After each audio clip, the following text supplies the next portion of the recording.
নমস্কাৰ প্ৰিয় দৰ্শক, মোৰ আধ্যাত্মিক চিন্তা চেনেললৈ আপোনালোকক স্বাগতম জনাইছোঁ।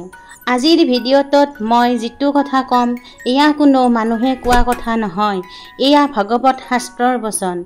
আপোনালোকে নামানিব পাৰে, কিন্তু অবিশ্বাস নকৰিব।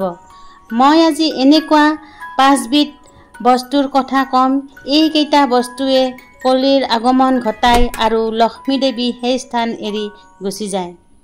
পাণ্ডৱ বংশৰ শেষৰজন ৰজা পৰীক্ষিতে কলিক তেওঁৰ ৰাজ্যত প্ৰৱেশ কৰাত, খেদি নি ৰাজ্য পাৰ কৰিব বিচৰাত কলিয়ে কাকুতি মিনতি কৰি ভৰিত ধৰাত মহাধাৰ্মিক ৰজা পৰীক্ষিতে এইকেইটা বস্তুত কলিক স্থান দিছিল: পাহা খেল, মদ্যপান, অসতী স্ত্ৰী, আৰু যাৰ ঘৰত শিলৰ পতা, ঢেঁকী, পানীৰ কলহ এইকেইটা বস্তু নাই, সেই ঘৰত কলিক স্থান দিছে।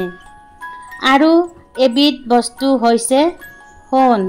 দৰ্শকসকল, মদ্যপান হ'ল আমাৰ বেদৰ বাহিৰৰ, হিন্দু ধৰ্মৰ বেদৰ বাহিৰৰ বস্তু।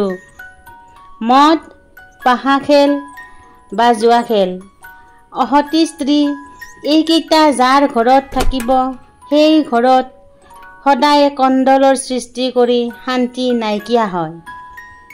যি ঘৰত সদায় হাই কাজিয়া চলি থাকে, সেই ঘৰত কলি স্থান লয় আৰু লক্ষ্মী দেৱী সেই স্থান পৰিত্যাগ কৰে। সেয়ে দৰ্শকসকল, আমি এই তিনিটা বস্তু পৰিত্যাগ কৰি চলাটো ভাল। তাৰ উপৰিও আজিকালি মানুহৰ ঘৰত ঢেঁকী, পতা এইবোৰ বস্তু নাথাকে।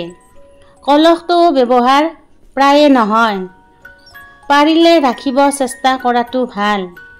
এতিয়া বাকী থাকিল সোণ। সোণ এবিধ অতিকে মূল্যৱান ধাতু।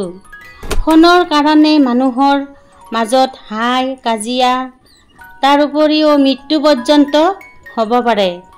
সেয়েহে যদি আমি এই শাস্ত্ৰবচন মানি চলিব পাৰোঁ, সদায় মা লক্ষ্মী দেৱীৰ কৃপাত বাধা বিঘ্নি নোহোৱাকৈ সুখে শান্তিৰে ভাগ্যশালী হৈ জীৱন জীয়াব পাৰিম। ভিডিঅ'টো যদি ভাল লাগিল, মোৰ এটি অনুৰোধ, লাইক এটা কৰি আন 10জনে উপকৃত হোৱাকৈ শ্বেয়াৰ কৰি দিব। ধন্যবাদ।